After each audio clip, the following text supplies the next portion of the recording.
riding in the bus across the bare landscape on our pilgrimage. I'm thinking back to the pictures I've had of the Middle East, first as the birthplace of three religions, the land where prophets lived and died, where Moses looked out on the promised land, where Paul escaped in a basket.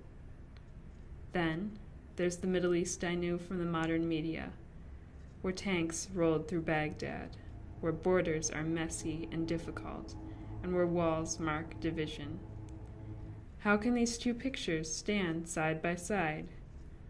Now, living in Jordan, I've seen it as a place where I accompany my Muslim friends as they shop for hijabs, and in the same day, my Christian host family to weekly worship, where people go about their daily lives despite difficulties.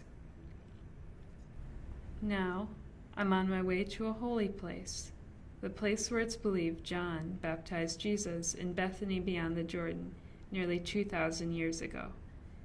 Even this isn't free from politics. The Israelis and Jordanians both claim that the baptism happened on their side of the river in different locations several miles away. However, this is the Vatican-approved site. We arrive, but can't leave the bus.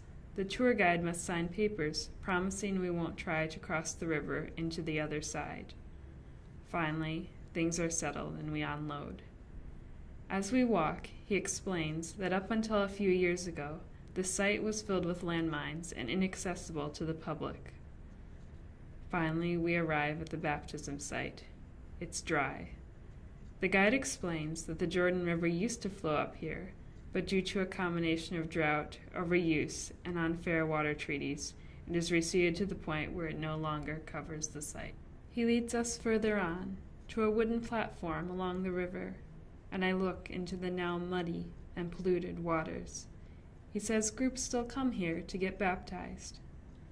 Across the river, the Israelis have constructed an expensive visitors center, a contrast to our poor wooden platform. Armed guards stand on both sides, daring to shoot anyone who might try to cross.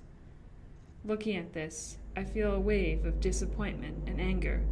How can politics intrude on such a holy place? This should be a place of peace, not landmines and guns.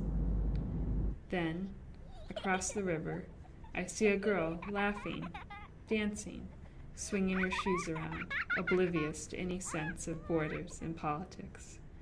In that moment, I see that amidst the divisions and conflict, this place is still holy. I want to run across and play with her, but then I see the armed guards.